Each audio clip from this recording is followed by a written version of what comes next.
Ladies and gentlemen, welcome back once again to episode 120. Grab your coffee, grab your breakfast for early morning download queue podcast streams.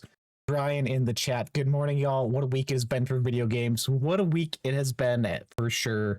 We'll get into all of that later. As you can see, we have a 3-person setup again this week. We'd love to see it. We love guests. But first, Kyle, thank you for joining us from the downfall of Destiny 2. Thank you for taking some time out of your day fighting the darkness and fate and whatever else you're doing over there. Old raids. Become immortal. I did it. Did the triumph. Good time. It's not the downfall. Everything's just not going good. It's not the downfall yet. It's just a slow descent into it. Look, if you've known Bungie and you've been playing Destiny, you know things have been weird for a while. And it just is everything is actually as bad as it seemed and was rumored. So, but that's for later. I'm having a great time doing raids. So if you're trying to do Destiny 2 raids for the first time, please hit me up. Let's do them. Did Vault of Glass. Just did Vault of Glass. So gotta do the full gauntlet of them all. Do Pantheon. But yeah, the summer of Destiny 2. Whether or not Bungie will survive it, I don't care. I love them. Damn. Kyle says fire them all. Heard it here first. I did not say that. You said you don't care. Put words in my. Well, no, I don't care about like, oh, let's talk about it. No, you know what? I'm focusing on the great game they did, and that's all I'm going to focus on because it's really sad. That's how it is. It's a running topic this week that we will dive into later because it's rough. I said this in Discord. It is almost a time where I'm like, it's hard to be excited about the games we have when everything else is just shit, and you're like, this isn't how things should be. Well, we're here to talk about the positives with To Your Right. New guest to the show, round of applause, Charles, Battle Buds podcast, Battle Buds content. Ooh. Someone I originally found through TikTok with great discussion pieces that is something I feel like we've tried to talk about before, but without being able to put it in proper wording, proper perspective. I was like, this shit's good. This is the type of conversations like to have around games. So welcome, sir. Welcome to the show. Episode 120. Thank you. I greatly appreciate it. You know, TikTok was weird for me at first. I had to figure out how to post on a regular schedule there. But then when I did, it was the conversation that I've had and experienced there is amazing. I've enjoyed it greatly. So happy to be here. Perfect. Love to hear it. Love to hear it. TikTok is something that, I mean, it's like every other social platform where we're angrily trying to figure out the algorithm and what works and what doesn't. And just when you think you have it, for Summer Game Fest, we were riding high. Things were looking up. Post Summer Game Fest content, things took a hit. And I'm like, damn, this is not a really good way to feel right now, but we're coming over it. Get us started, though. Those hills and valleys are interesting times where until you go through a valley, you're just like, man, I missed the high. I missed the engagement. I missed like seeing the notification come in. I can definitely understand that. And it's something I feel like people expect, especially with the online stuff. Like, it's not something you should ever take for granted, the highs you do, but getting acclimated to those lower periods where views may not be the same, interactions may not be the same, stuff that you're slowly getting used to or is the norm, and that just gets ripped away. It's like how to stay focused, not lose sight of what you're actually making content for, sort of thing. Yes. I think the thing that helps me out with that is reminding myself my biggest gaming memory. And that's one thing I love asking people is like, what's a gaming memory that lived with you forever? And for me, it's getting smacked by my Uncle Tony in the Tekken 2. Like I was like a 6-year-old and he's like, all right, I'll play this game with you. I never knew man could be so sadistic when it comes to like eating a little 6-year-old 200 matches to nothing. And watching me cry and go to sleep. He was like, yeah, I'll see you in the morning. That's what got me hooked. So reminding myself that like it's the stories and the things we come back to gaming for, not really the player count or how companies are doing. It's how did it make me feel in the moment? Did it bring me nostalgia? Did it bring me joy? Did it bring me like conquering? Like we were saying earlier, From Software took me 3 years to finish Dark Souls 3, but I loved every second of it. I am at the last boss in Elden Ring. And I don't view that game in any negative way at all. It's just something that I get to go to at some point, get back to, and to complete. So like there is something about games that challenge you, and if you're into that and if you can get past it and get into the reward side of it where you know if you get past it there's something there, man, those games sing. Similar to Destiny and Marathon, you know, I'm a Bungie guy. That challenge, that friction when you get past it and you overcome it, oh, it just feels good. Yeah, like you never had pure joy until you yelled at a boss that's had you in a chokehold for like months. Yep. Literally me last week. Bring it back into Persona. The first time it was in Game Pass, loved. Dumped 50 hours into it. This was the best first entry in the series. This is fantastic. And I got to one boss that after doing digging online, every like guide, help, community forum asking about it was like, you need to do XYZ, turn your difficulty on max because it messes with the status multipliers, and you need to do this and bring XY, like just so many hoops you need to jump through, and I put it down cold turkey, never came back. And now it's back in Game Pass, hopped back in, put my head down for 2 days, grinded it out, finally beat that thing, and it was like, we're back in, can finally finish the story like that. Still don't enjoy the hoops I had to go through because it felt kind of scummy and not intended. But finally doing it after even 2 years and being right back into the story, right back into the characters, being able to progress again, I was like, yeah, this is what a treat. Always feels like it's such a sad descent into knowing that you have to resort to the cheese to get past a certain part. And you're like, I don't want to be here, but it must be done. Not honest work. Didn't take away from the high afterwards, though, I will admit. Oh no, not at all. And now I got another 40 hours to look forward to with that game. Which I didn't know they were so deep. Oh Lord. Oh yeah. Yeah. I mean, they're like, I think 100% on them are like 200 plus hours if you're doing everything. There's multiple playthroughs and you can miss interactions with the characters and all this other stuff, but that's a whole other ball of wax I'm not digging into. I look forward to hitting that with Persona 6. That'll be the first Persona, or I guess I did Persona 3 Reload when it was on Game Pass, but that one, I'll commit to 6 if it's not. You out there. If it doesn't lose me when we get an actual trailer. Man, those hour counts are crazy. It's worth it though in a way because like now that I'm playing it now with Hannah, she's watching on the side and like the art style has her attention.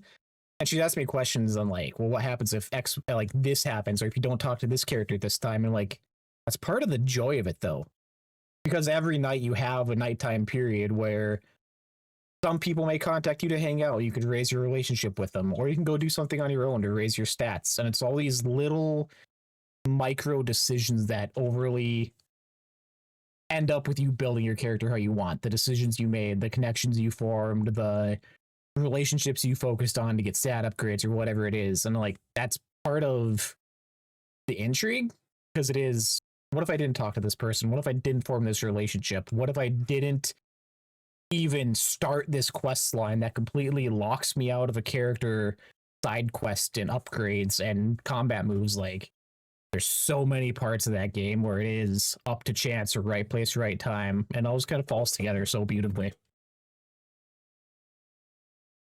Yeah, I've always been enamored with like RPGs and things like that, but am I the only one that gets to a point where it's so much that I kind of like step away from it, forget to come back, just because there's so many choices and so many options that I have that I don't even know what to do. Sometimes I just stay at home base and just, I guess I look at my stats for 30 minutes and then I go do this mission. And it's like, there's 3 other missions after that. And it's like, well, an hour has gone by and I have to go do something else now. That's how I am with gaming as a whole. I'll turn my Xbox on and I just sit at the dashboard and I end up scrolling TikTok instead because I'm like, there's too many. It's the decision paralysis. What do I want to play? What do I have time to put effort into right now? Yeah, I haven't done too many JRPGs. The Persona 3 Reload a few years ago would be the first, and I got maybe not even halfway. So it's still newer to me. But Assassin's Creed Valhalla was one where I hopped off of because it's just you You're walking around, you look at everything you can do, and it's just overwhelming. And I don't think they did a great job of like differentiating between like side quest and main quest in feel too, and in story. Like it all kind of felt samey to me, which is, you know, is a pro in some ways of making it epic like Valhalla, but man, was that bloated. I still haven't beat it. I logged back in years after, and spoiler, you go to Valhalla, the, you know, the Norse heaven, and like I loaded in and it put me there, and I was like, what is going on? I was a Viking and now I'm in Valhalla, literally. Okay, Assassin's Creed, love you. Just that's a bloated game. I did not, but I beat Assassin's Creed Shadow. That one was significantly different in that. So sometimes, yeah, more is not better. Jeez, more is not better. Mhm. People aim for that though. Like that's part of the shit of where everything is now, of how many countless hours or how big your map is or how many, look at all these icons on a map. Like that's part of the game design now, to keep people there because they want you there. They don't care if it's a meaningful encounter or just shit thrown around to collect. Like, which I get, it's keep people's attention short time. Log on, grab a couple things, get off. You're there for a couple months. Like that's part of the grasp that they're trying to have on you with like that. Ubisoft. And I think Ubisoft as a whole forgot that, yeah, they're trying to grasp for hours, but they forgot to grasp my curiosity. They forgot to grasp my like excitement. Like, yeah, you got Yes. my time, but then you wasted it with the same 3 missions over in a different skin. Man, that's a t-shirt. That's a slogan right there. You got my time, but then you wasted it. Yeah. Ubisoft. Yeah, like you mentioned one of your your favorite gaming memories and whatnot, and one of mine is sitting in my room waiting and playing Assassin's Creed Revelations and getting to the end of that and like the modern day story and like culmination of playing the first one being like, what is this? Like I'm new to games. I'm like, what's this story? You're going back and forth from modern to past. The bleeding effect where your Desmond is getting the traits and the abilities of his ancestors because he's he's just living their life so much. Like that is cool. And then that's all gone now. It's just like that stops away. Even in Black Flag 4, them going to you now work at Abstergo and you're infiltrating the company and it's a game company making games off of the memories. They lost me there too. It's like that mystery, that intrigue that was at the core, what Assassin's Creed is to me is just gone now, you know? Mhm. That's a good thing. Or good you brought it up because I didn't realize it before. Yeah. And even to go back to that first Assassin's Creed where it was such a cool like concept to be like, man, I am playing my ancestors through this secret underground group that is fighting this other secret underground group. We have this top secret technology that allows us to do this. All that was so cool. It felt like James Bond in the Middle East. It was crazy. Oh yeah, and then they could have ended up there with a modern day Assassin's Creed game where it's just like Splinter Cell type stuff, and you're sneaking around some James Bond-esque action pieces. Like they could have, but no, the money they saw was in the worlds, and I'm intrigued to see what the new Black Flag is going to be since they ripped all those modern day elements out. That's going to be really interesting, and what they're adding and how they're doing that. Because like, I mean, I didn't love it. It's not the best part of the game by far, but again, the world building around Assassin's Creed is what I'm into. Shadows, I don't even remember leaving the Animus. I don't think you ever do. You're just playing Assassin's Creed Shadows. You're just samurai or an assassin the whole time. It's just crazy. So what happened to this whole thing is built off of? Yeah, if you're hopping in for the first time, you're like, you have no idea. There's modern day, and when it does pop up eventually, you're gonna be like, what? Like So why did this come on here? another franchise that needs to go away. Well, that's like when that first happened, like that first Assassin's Creed was during a time where they were still taking risks and you could try out these new things. And it wasn't, we have you at a yearly installment. Like, we need to make this unique enough and put care into it to be a good proof of concept, right? So that's why it was so good, like that side story. And like, you cared about the real life stuff. And then over time, it was, okay, we got you. Got to start putting these out year over year because we don't need to focus that much on the side stuff. Like, you're going to be here either way. And when we do have a low period, we'll take a year off and come back, or we'll switch to an RPG thing. Like, they've slowly evolved what that series is to match, I feel, where the market is rather than what fans want or where is best for the series to go. Sitting there thinking the other day, it's like, how do we then make the market something that we want? Is it something we have the power to, or is it just is dictated by businessmen who have never picked up a controller a day in their life? They just see the numbers. Well, it's like a boat, like a giant ship. Not going to happen like a quick turn, right? It takes everyone to lean to one side to get it to turn a little bit, right? And I think money speaks, but my $70 is only going to sway someone so far, right? But I don't know. It's tricky because I don't think individual people can sway it that much, but I think over time, like you see everyone, like it does shift as well. But how does that change? Is it streamers now? I mean, I think they do. I think you can look back at Arc Raiders and Marathon. A lot of conversations were dictated by what streamers were talking about there. And now months later, you're seeing it settle and be like, oh, both games are really good for what they do. Like it just is what it is. So I wonder if it's like, is it executives looking at being online too much? Are they chronically online? Xbox has been like responding so much and on Twitter and X, and I'm not on those platforms. So like everything they're doing in response of people on that community on X, it's like, you're not listening to me, and that's cool, but I mean that's not a big deal. But like, are you in your own echo chamber? So is what they are thinking is right? That even real? Is it about money only, or do they actually think this is the right thing to do? They're making the right choices for business and consumer, right? But at the end of the day, they're, like I said, in an echo chamber. Who knows? Agreed. Agree. I just, man. And then compare it to like my uncle or the people who actually gamed in the 90s or gamed on the NES. Did they have echo chambers? And if so, like, how do they fight those? I think that was mostly physical face-to-face contact. Like, if you had a strat or you had something, for instance, I played F-Zero for the first time on my SNES Classic. I did not know how hard that game was until I talked to my friend who has the actual cartridge. She was like, "Oh, you got to do these things." Well, that's so cool. Yep. This is how information was exchanged back then. I wonder if there's too much information and starting to ruin a little bit of what gaming is. Oh, that's where, like, that's been with copying up Xbox and their openness to just not shut up. Is as great as that looks for some people of, oh, they're talking to the community and doing like, it's good to a point, but they're quickly going back to how they were when the Xbox One was out. And we're going to form all these relationships with influencers and creators for the good or not. We don't know their backstory. We don't know what they're actually trying to push. And it creates the typical, like, parasocial relationship with these people who feel like they have an in, feel like they have insider reports, feel like they really know what's happening behind closed doors when in reality they're being fed surface level stuff.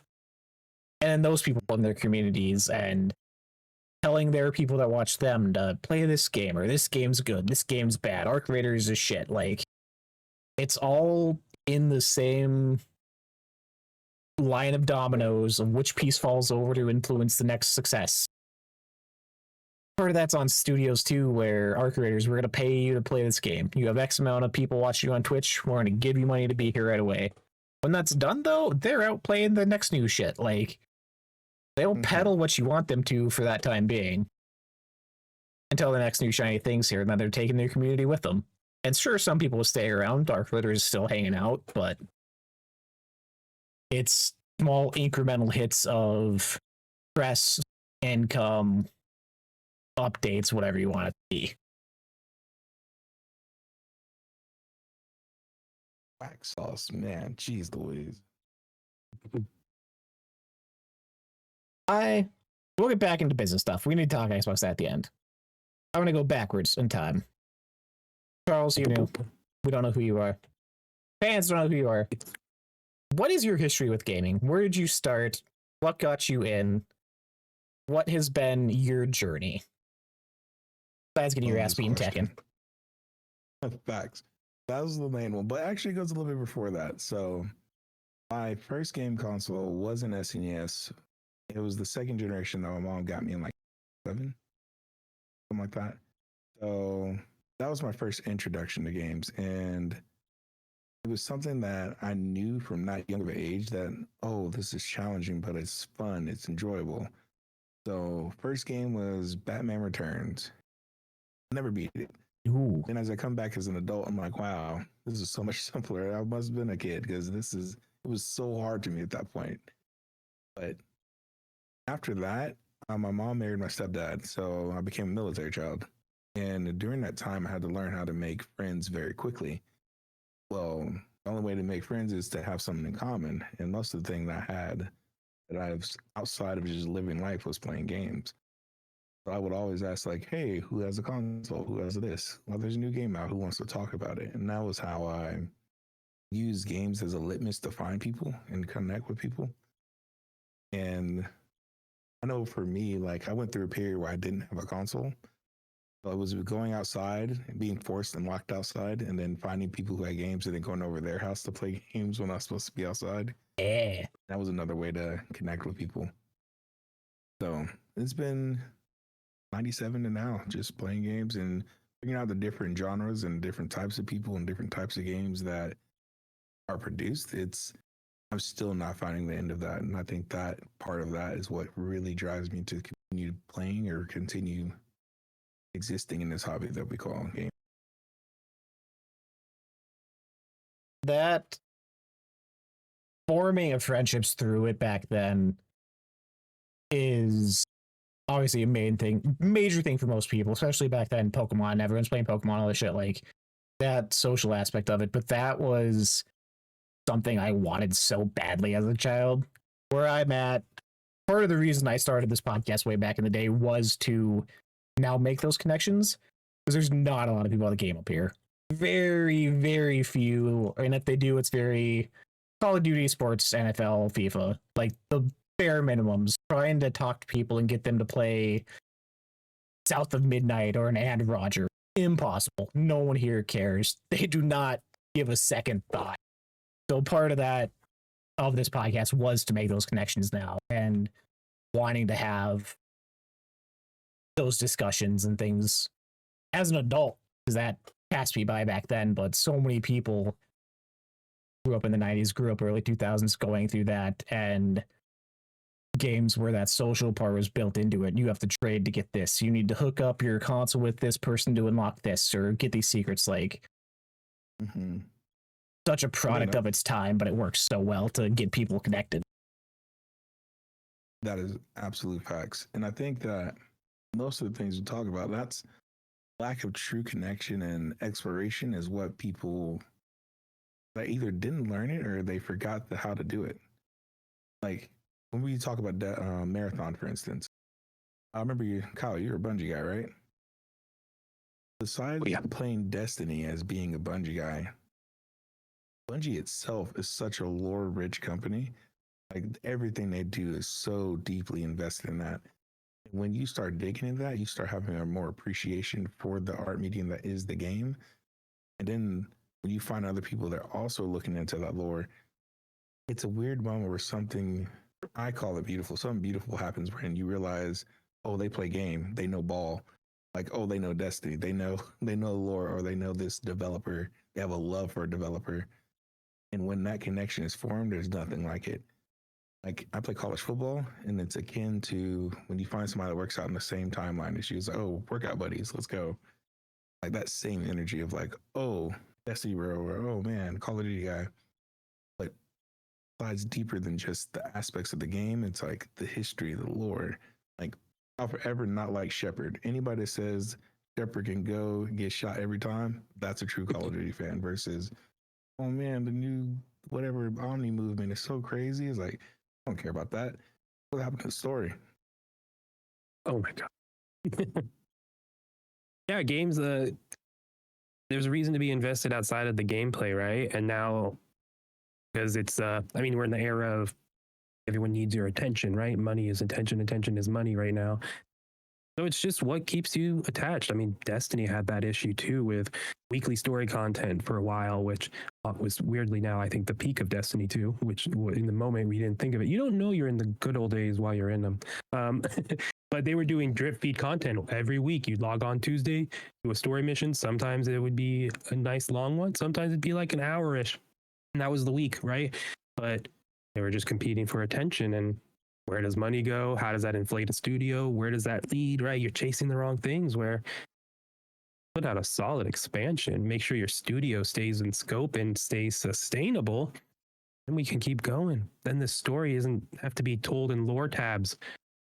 So sad for the end of Destiny, man. That story. I think the Destiny community has been one of those communities that I've looked at from afar. I jumped in a couple of missions and played a little bit. Like it was like the Dark Knight or the Dark King, an expansion. I forget which one, but that's probably the only little Destiny I've The played. Taken King. There we go. That one. And even playing in that a little bit, I can tell that there was people who was really about the life of Destiny.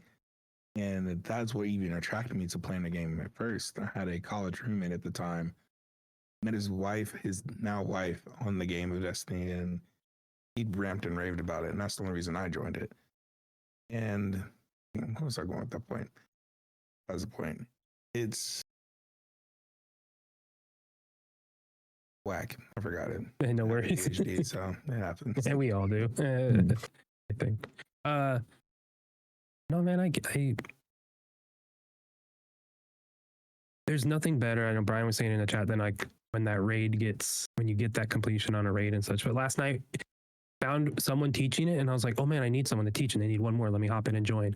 That was 2 hours ish of new people hanging out, playing, and some mechanic talking, some random talk, but most of the conversations were people doing the raid for the first time and talking lore. They were talking lore, like, whoa, like, crazy how Guardians are so strong. And then they were just talking about, I'm like, these guys are dorks and geeks, and I love it. Like, like I haven't heard someone in a while be like, man, it's crazy how strong the Guardians are canonically. As we're just shooting things, it's like, that's cool. So it's just, I don't know, where we're going with this point exactly, but I think games just seems to have lost when you're chasing money and attention and time being played, you lose some of that art. Xbox was doing good there with stuff like South of Midnight. I will always sing that praise, and I'm so sad Compulsion might be gone and we might not get more from that studio because really told an awesome, beautiful story there that exposed me to more of American history that unfortunately we don't know about because we weren't taught. It's dumb as hell. Yeah. So it's just like, but when you're chasing, I'm not excited for Call of Duty 4. I'm not excited for that story at all. I was more excited for whatever Compulsion was doing next, whatever those things were doing next because of the story, right? Like, I think we're just in a weird time where there's casual gamers who just need a game to turn off the brain at night. Like I was there, Call of Duty, or not Call of Duty, but Destiny was that. I'd log in, do it, log off, right? I'm not doing the raids for years. There's a lot of gamers that are like that. The sports game, the ball games, the gun games, that's all they're doing. So I get that. But yeah, it's just when you're chasing only that, you lose so much.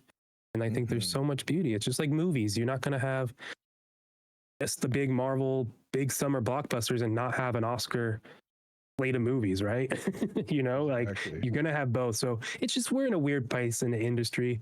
COVID, the AI boom is really messing it up. I just hope we can get back to it and like the talent doesn't appear, which it already has from the industry. I think you mentioning what you were talking about reminded me of my point I wanted to make is the drip content. Apex had a weird moment of that where they had the stories each season, and each week you had another layer of the story in a comic book form, and they stopped that for some reason. They stopped doing like cool events and cool things that tell more lore of each legend and what's going on in their lives. When did telling a good story become a question of my bottom line? Like, when did developers and companies start going, you actually want to flesh this out and do research on the lore or history to make this story more realistic? Nah, I need you to go ahead and push out some other cosmetics that we can charge $10 for. The shift in Destiny that was felt when they added the microtransactions, the Eververse, is like, whoa, all the cool stuff is in there now. Like, exotics are free every season. They're not. They're attached to the battle pass. You don't Wow. earn them only, or an exotic mission that was tied to the battle pass and expansion. Yeah, the monetization of video games. It'll be fascinating when someone really smart does a deep dive and a post-mortem in a couple years of it all. But man, the monetization really led the life and the art out of a lot of studios and video games. You know, Mhm. Well- Do you think Airhead's making waves with that with their Helldivers 2? Where you could then play and then get certain credits and then buy those credits and basically you're earning the cool stuff just by playing? they're doing it. I like the way they're doing it. I think having Destiny eventually had that where they added Bright Dust free currency that you could buy, but it was all rotating in, so you still had to wait and get lucky.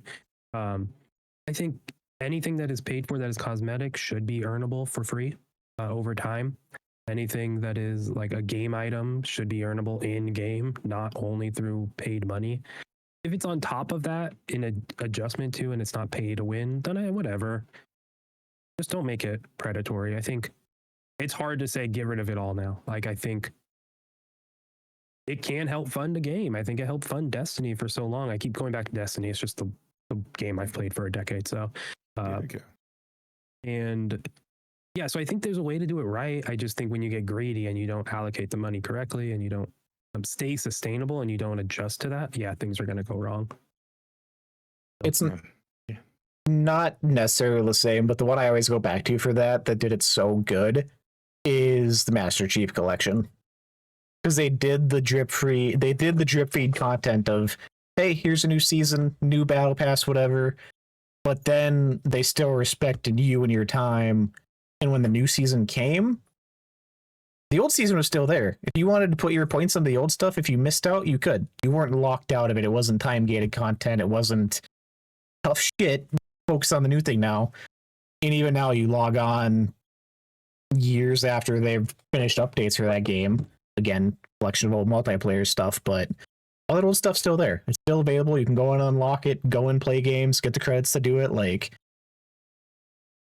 did they have the fast track of you could buy the stuff? Yeah, obviously they need to make money. It's a business, but they still respected you and your time and where you were choosing to invest your hours into as a player, which is nice.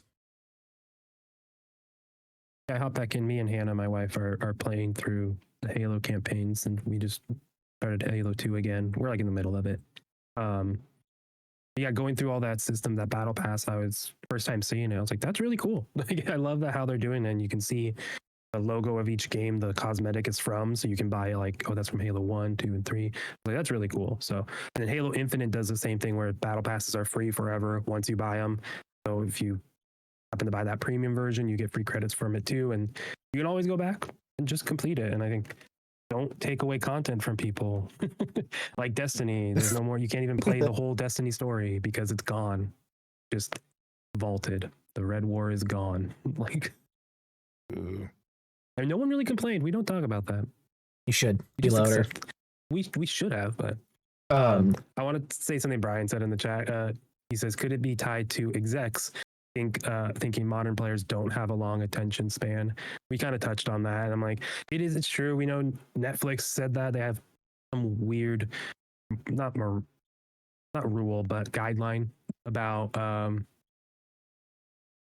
like people don't pay attention. They're on second Metrics. screen. So like be aware of how you're writing. Like shows have to be written knowing people are not watching it fully. And you hear that in the dialogue, like Stranger Things. I don't know if you watched it, if you're into that. But that it felt very exposition heavy and they just kept repeating the plot. It's just like people know people aren't paying attention. Games are different though. You have to kind of be controlling it, but I guess there's podcast games, right? 2 Point Museum, it's free play. It has free play days right now.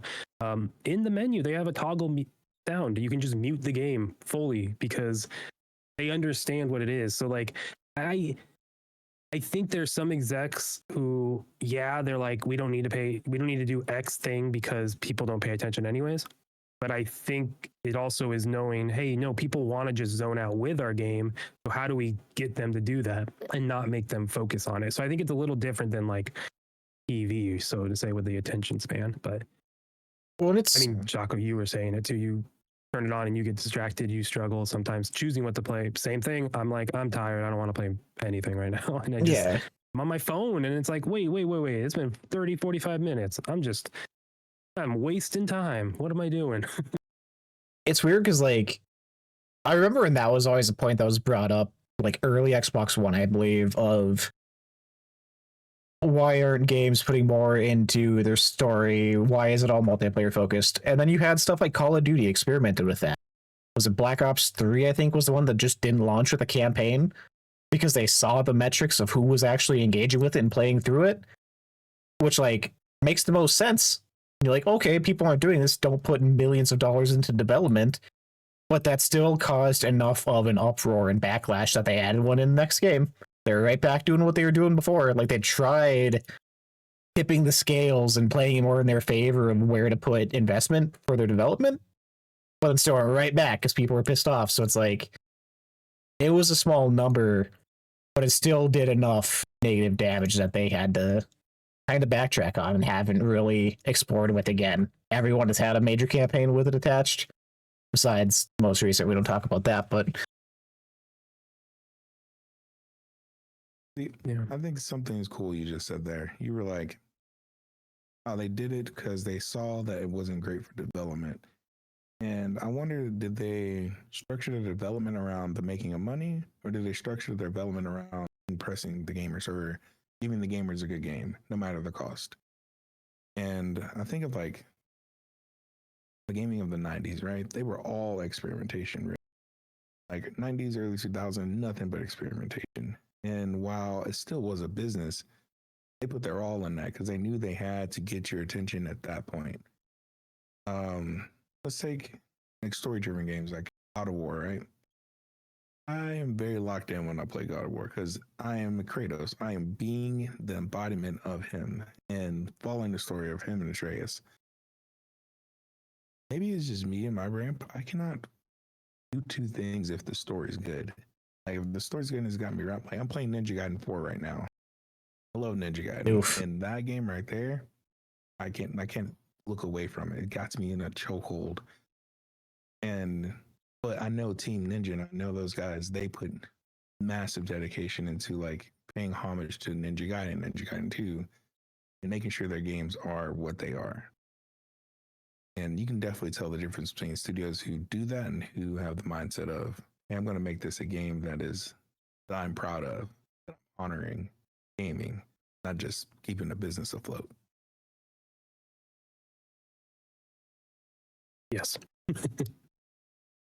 Yeah, I think examples like I've said it already. Xbox has a couple examples. It seemed like that was Phil Spencer's idea, filling out Game Pass. Jason Schreier has an awesome video about what went wrong with Xbox. Go give it a listen to anyone who's listening. It is fascinating, very enlightening, and puts in perspective and kind of explains a lot. It makes sense. But yeah, these games that they're not critical successes, Kiln, Keeper, from Double Fine, they're not selling a bunch, but you look at them and there's something there beyond that. Kiln was born out of a love of pottery and like, can we make this a game? And oh my God, we do. And let's make it multiplayer. It's just, there's a lot of passion and love behind it, even though it's a straightforward, simple game at the core. It's build a pot, make pottery however you want, and then go battle. And it's pretty straightforward, right? But like, I don't know. Would gaming be less? That's like a weird question to ask. It's a big thing. Who knows? But I just things matter like that. They really do. And I think that's what Steam is full of anyway. Steam Next Fest demos. That's what it is anyways. It's just not coming from the AAA side of things because the money's all weird. But yeah, we need more art games, man. so that goes We gotta back, do like I both. said, like it's so harder to sell people on that though. Because it's people from afar, gaming's huge, biggest industry in the world, like makes money, but to them it's still just your main GTAs, your Call of Duties, your sports. Like everything else below that isn't in your top sellers every month, year over year. GTA 5 for 10 years being top selling game every month. Like, they don't care. That's their vision of what the industry is and all it has to offer. It's what I told you, Kyle, when I had the Netflix people on my job 2 weeks ago, and I was talking to them about stuff, and I was like openly telling them about And Roger because it fits with my job and what they were there for and the residents we care for. Like, and they were just like, no way, like, not a thing. This is not a thing. It's shoot, gun, blow stuff up. I'm like, no, there is so many other stories being told and emotions being pulled at, and people putting their own personal experiences into these games. And I had to do the correlation of, like you said with the movies, like, there's a bunch of art flick films that become cult classics for X, Y, Z reason. They don't get big. They don't have the money. They may win an award every now and then. South Midnight getting a Peabody, cool, but your average person who's not in the know could care less, which sucks. And not how it should be, but I don't know how something like that gets looked past or grown upon. I think you just sparked something really, like, a thought in my mind. So I love film. I love looking at cinematography and, like, seeing how films are composed and shot, stuff like that. When you just say cult classics, like, let's say like a Pulp Fiction or something like that, right? The following, it has a classic. And what made it a cult classic is that there's people, cinephiles, people who love movies just for the sake of movies. And I wonder, do we have, like, people like us, we love games for the sake of the games, for the sake of the story. Then there's just people who, I won't say they're fake gamers, but they're introduced to gaming wrong.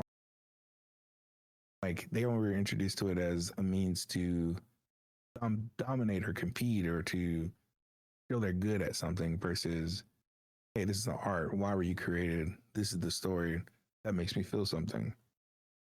And I wonder, do we have enough gamers to be love of gamers, or do we have a lot of gamers who are just here for the achievement, here for the fact of the dub?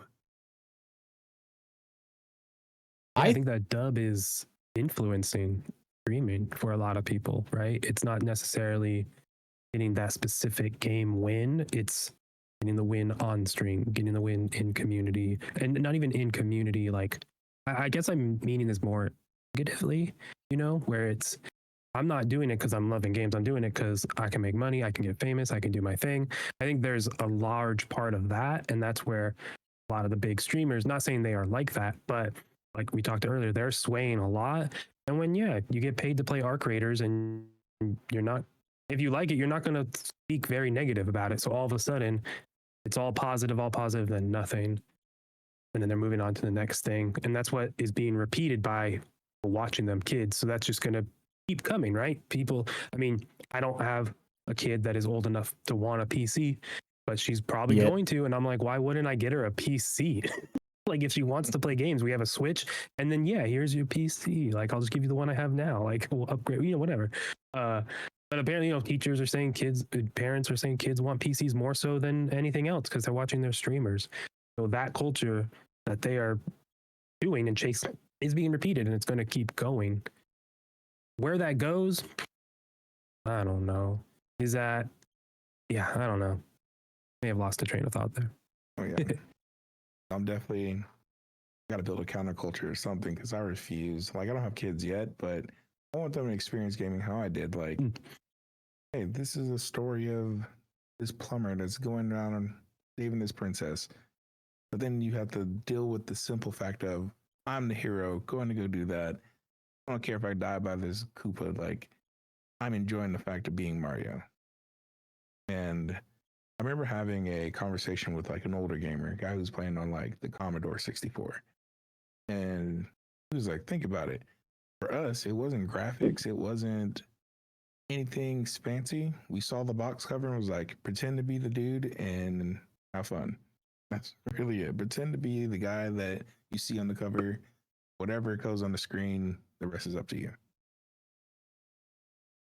It's gaming is such a thing that is steeped in nostalgia, where I think a lot of that comes from, where your streamers now are the kids who hopped on with Call of Duty Modern Warfare back on 360. Like that was one of their introductions. So now years later, they're looking for that and chasing that again. Whereas for me, my introduction for gaming was single parent household. Games were my babysitter, essentially. I was just going out to the store every week to rent new stuff and exploring and trying these new things. And now today, I'm going out and trying to find new indies, exploring and finding new interesting things, and not just, oh, Call of Duty's back, hopping back in, like the good old days. Like my good old days is slightly different than the majority. And it's that classic Final Fantasy thing of people are like, what's your favorite Final Fantasy? 9 times out of 10, no matter who you are, it's going to be the first one you played. That's how this works. Yeah. Like, what your favorite is will be that first memory and introduction you had to that IP.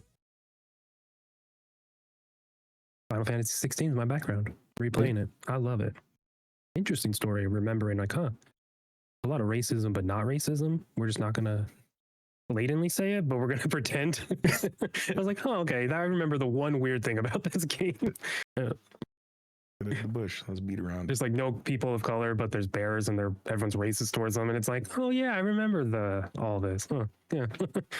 Well, Brian said something perfect, which is actually what I was going to lead into, but Brian and chat, for real though, Blockbuster was one of my best tools as a gamer to discover new games that you normally wouldn't buy. Blockbuster, we drive up there, convince my mom to find, like, come get a game, come on, let's get a game this time, please. They had like Rogue Squadron on the GameCube. That's the only one I remember renting for some reason. I know I did other games, but Rogue Squadron on the GameCube was the one I remembered being like, whoa, I'm a Star Wars fighter, like this is awesome. Like, such a fun time. And then Redbox, if you ever had those in your area, did a lot of games. That's how I first played Destiny, the original Destiny. After the beta on 360, got the disc, played it. A few months later, bought an Xbox One. But yeah, renting games was such a important thing. And now Game Pass and PS Plus kind of fill that gap of making games affordable, not owning them, but like renting them basically. Such a crucial part of me learning and discovering games for sure. Because and then GameStop being trading, all that stuff, that was the main way. But man, renting stuff was real cool. Now we just don't get that, to go into the store, look around, see all the stuff, all the movies, all the games, be like, let me pick that one based on the art. Oh, I did not like Pitfall. That game was not for me. I'm going to put that one back. I do remember renting Pitfall now. But yeah, that's all out Blockbuster. Also like having Blockbuster. Blockbuster for introducing a lot of people to gaming. Yeah, it's not all old things stay the same, but going back to like the online side of things, like the memories of Call of Duty lobbies or original Destiny lobbies, or Kyle re-experiencing that with Destiny 2 last night and people talking and like communicating like used to, like that was such a main pillar of what games were built for back then. Halo 2 introducing guild chat or clan chat or whatever it was, like that was such a pillar, and every game you would get on and people were there talking. You had a couple people blaring shitty music that sounded absolutely terrible from halfway across the room on your cheap ass mic, but like people were communicating and like genuinely making friendships. Said it here many times. My friends in Michigan met on GTA 4. I have since flown out there 2-3 times. We've gone to wrestling events together. Like real friendships were formed back then, and now it's you get on something, one person maybe has a mic, they tell you to shut the fuck up as soon as you say something. Like the parts are still there, but now everyone's in their own discords and all this side stuff that you can hop into and talk to the people you want to, and that openness is gone, which sucks because I base so many games I play around that now and wanting that feeling again. That's why I fell in love with Blackout on Black Ops 4. That was one of the only games that you hopped in a lobby, everyone was on mic, planning, talking what they wanted to do. I was adding people on my friends list for the first time in like 10 years. Like, it was great. And now it's just so quiet and disconnected from the experience. Yeah. Call of Duty lobbies ruin that, right? I don't want to hear slurs. I don't want to hear someone just complain about someone dying, someone just music. I turned them off, right? It's where I'll give Marathon props though. Like more often than not, someone is complaining about no one on mic. Like it's the opposite, right? So like Bungie, like shout out for making a game that not forces you, but really, really encourages you to work together, to talk to each other. It's at a press of a button. There's probably added prox chat, but that's something that in those games you need now. And like it made me talk to people that randoms. I didn't do that. And within the last couple months since Marathon, I'm doing it in Destiny. I wasn't doing in-game chat in Destiny at all. I never did. I always played on Discord with friends if I was playing with people or played solo. So games making you have to talk, going to the lunchroom and talking about that stuff online, being forced to interact with people. Like it doesn't happen as much, but it does. And when it does, it really works. And it's taught me and got me to be like, I really need to actually like engage with the games, like use the voice chat, use the stuff. Like fine. It's not like I'm scared. It's just more of, didn't need it, haven't needed it, so why would I do it? And it's like, wait, there's a whole world out there in game too. And Marathon got me to finally do that. And it's like games that make you do stuff is good. Hard games are fine. Mm-hmm. I truly believe that gaming in itself is meant to be hard, but people make it better. And I think Call of Duty messed up when they stopped having you play the same lobby. Back in the day, you was in the lobby, you keep playing that lobby until you left the lobby or they left the lobby. That forced people to, for better or worse, communicate. Whether you was talking trash or you were just like, hey bro, he's around here, they're camping here, or people complaining that they're getting flashbanged or things like that. But it forced communication, even if you, or at least deal with it. You may not have been communicating, but you couldn't avoid those in-match lulls where you're waiting on the next one and people was like, yeah, you suck, I got you. So you was talking all that trash last match and it's like, all right, wait till this next one. So I miss that. I miss those types of interactions. Yeah. I said it here before, Charles, but like that sort of thing has more or less ruined my enjoyment now, where every multiplayer game that I play now, it's in my head, I'm putting it toe to toe against Halo 3. And my memories with that game and the nostalgia I had and just everything formed around it. I know nothing will ever reach those highs again. I'm like, damn, this isn't it. Like, don't really like this game as much as I maybe should, but like something I need to personally get over, but I still am just, what is it, Halo 3 levels though? Am I having those type of nights and memories and sessions with friends? No one ever will, but yeah, I wish, I won't say I wish, but my hope for the upcoming gaming generations is that they get to experience that in a new form. Maybe not as toxic or maybe not as so competitive, maybe more collaborative. If they can find a way to make voice chat be a collaborative thing, like you said, Marathon is, I think, the first seed that is doing that, where voice chat exists. Humans are still going to be humans, but if you let people know, like, hey, this is my mission, how'd you do this? I see that you've already done the, like, say the missions that have 5 parts. I see you're in part 5. How'd you do part 3? Please let me know, help me out. And they're like, oh yeah, you come over here, do this thing. And when you do that, when they're in trouble, it makes me more inclined to go help them. I like playing triage, so it's like, hey, you're down, you gave me a good tip, I'm coming over there. Don't you worry, buddy. And unless you're Jocko, he'll just walk away. Yeah. I got stuff to do. Yeah. Thanks for the tip, buddy. See ya. Let me loot his body first. I hope Marathon is the seed that they have planted routes and actually has other studios take them. Yeah.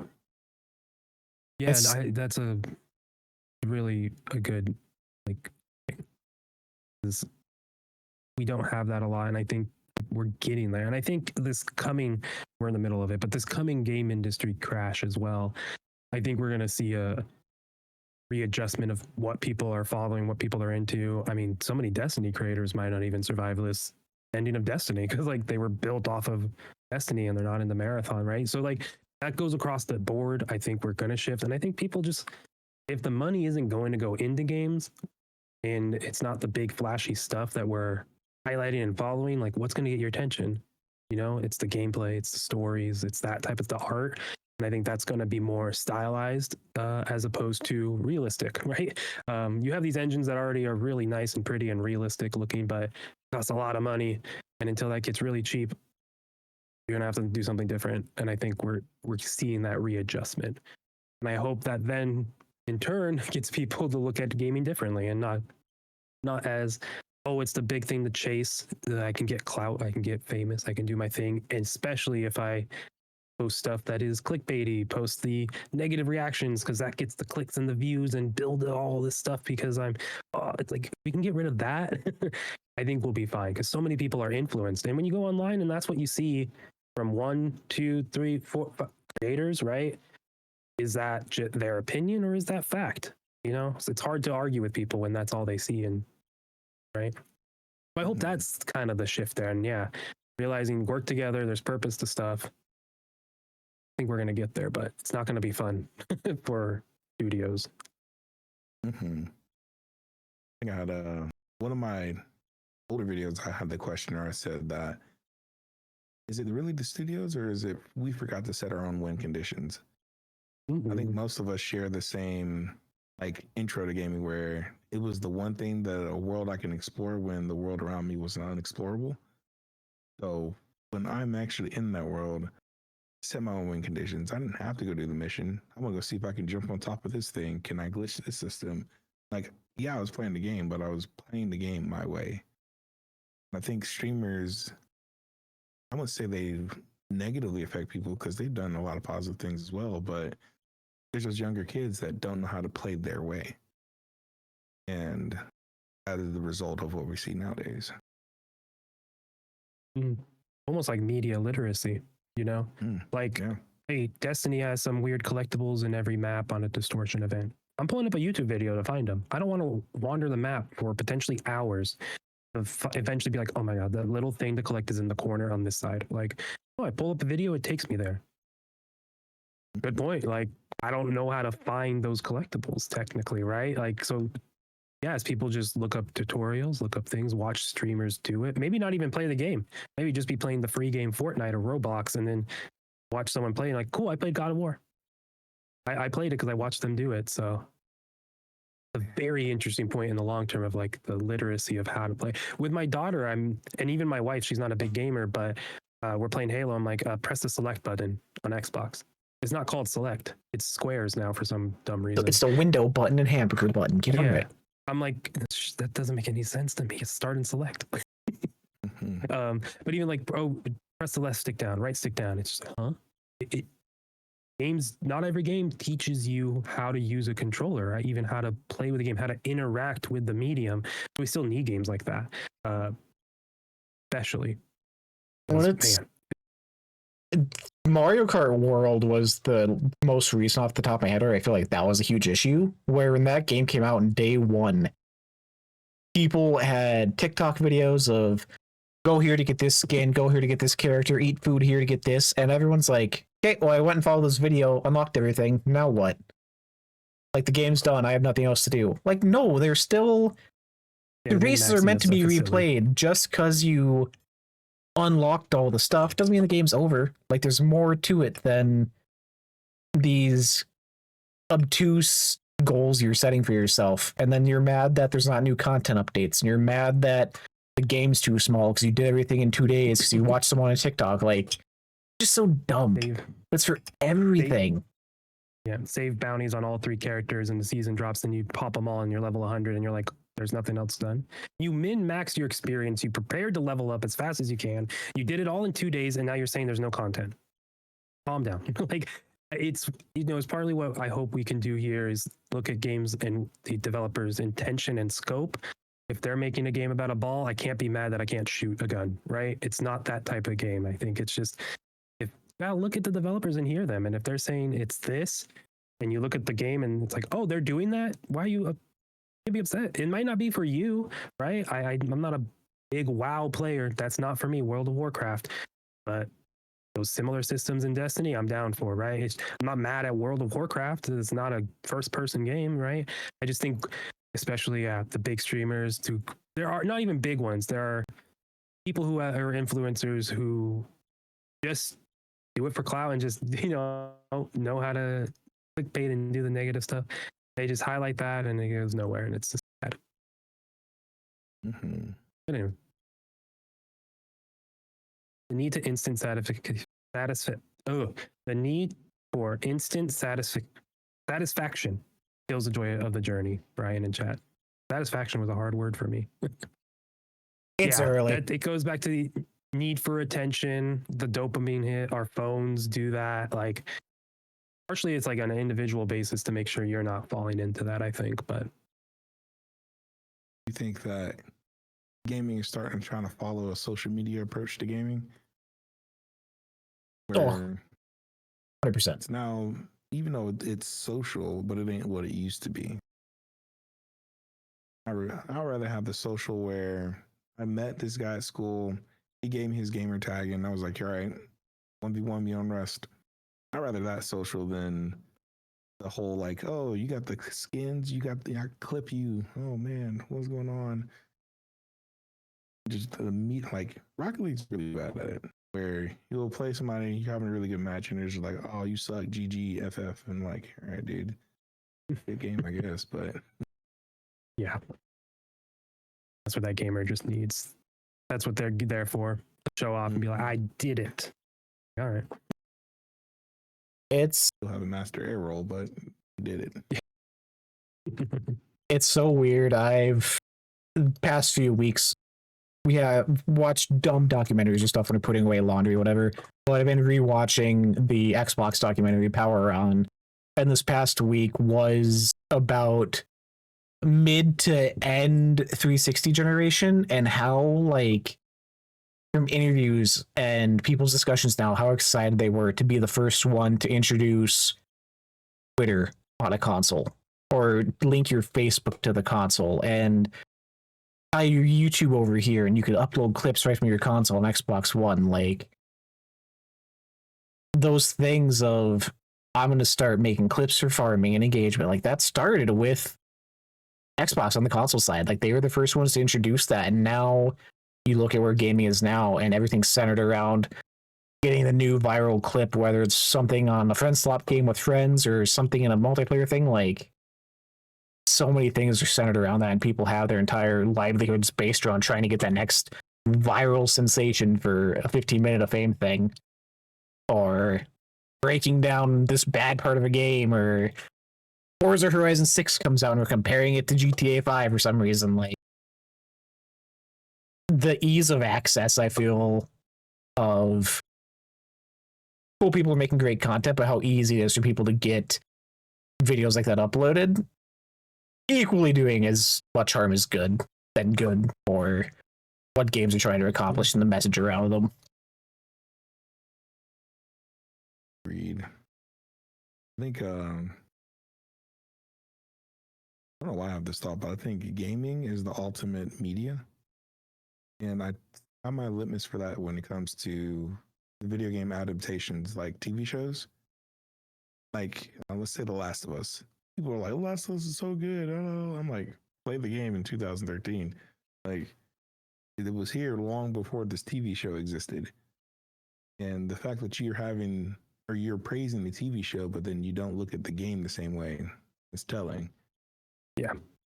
That one's It's interesting because me.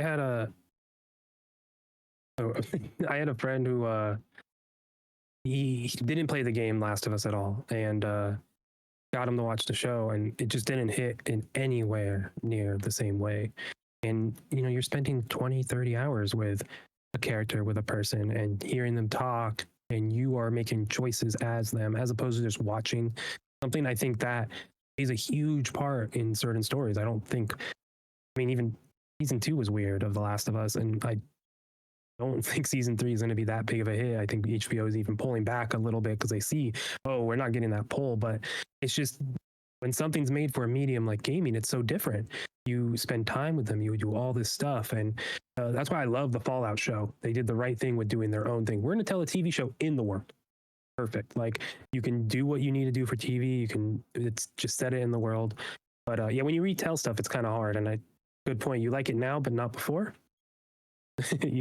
What the thing that it actually was, like it was a game first, and it found attention so much so that HBO is going to make a show on it.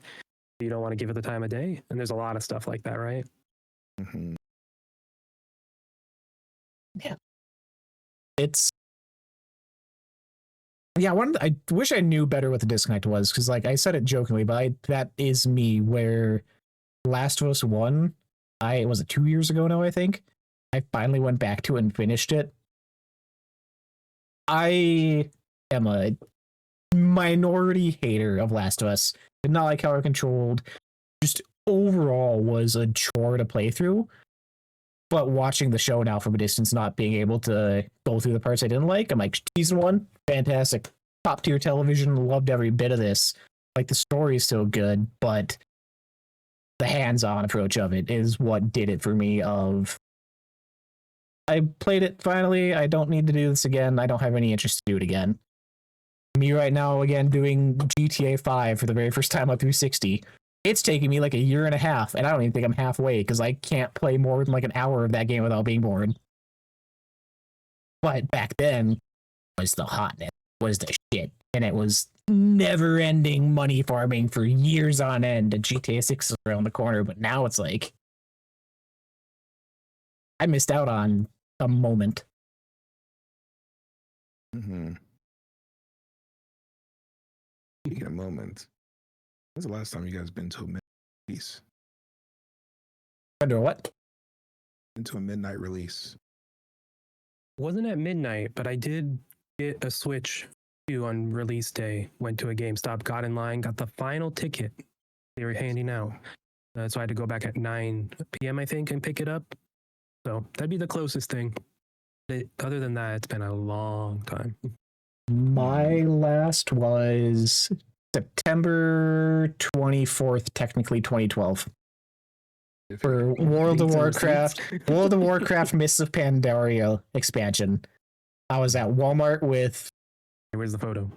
3 people that were in college, I think, with their laptops playing, and I was just awkwardly sitting on the side by myself. I had no friends that played WoW. But I'm like, this is fun. It used to be dope. Like, for my little town, Call of Duties were the big one for midnight launch. Our Walmart would, like, bring the display TVs down in the aisle and have consoles hooked up to them and, like, bring out snacks and shit. Like, it was dope. We didn't have GameStop. We don't have GameStop. We don't have Target. Like, we have nothing here. So Walmart was the place, and they knew that. They made it cool. Yeah. What about you? Not all Walmarts.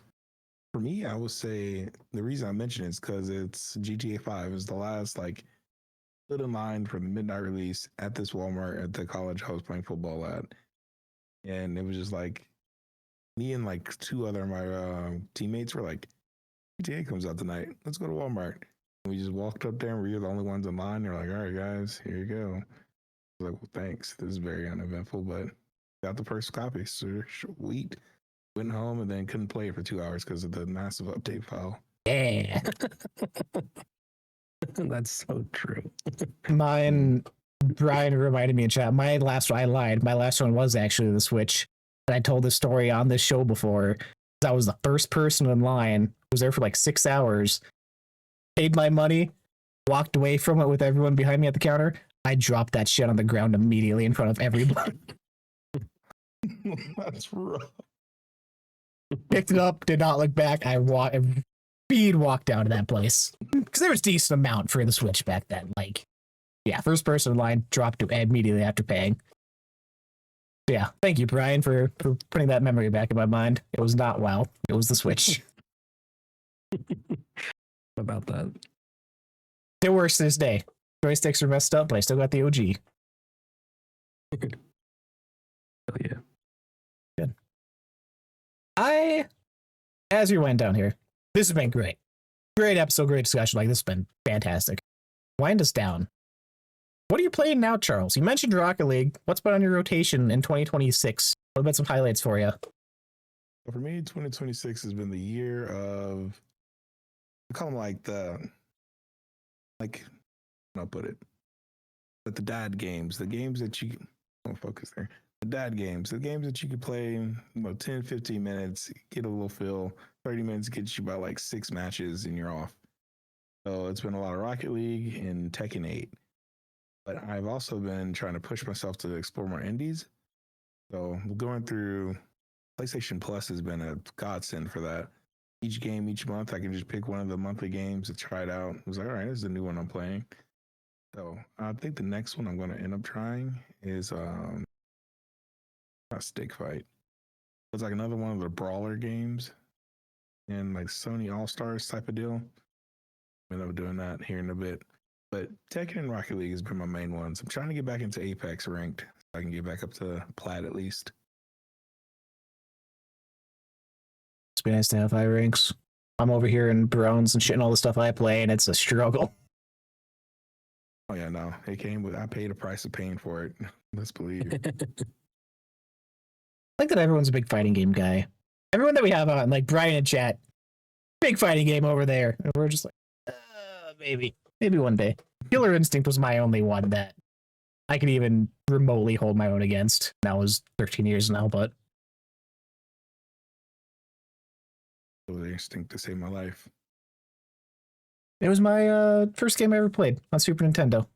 3 years old, I remember. It was that and Kirby Golf. What? I was unchecked as a child. Conker's Bad Fur Day renting in second, third grade. Yeah. Did not care.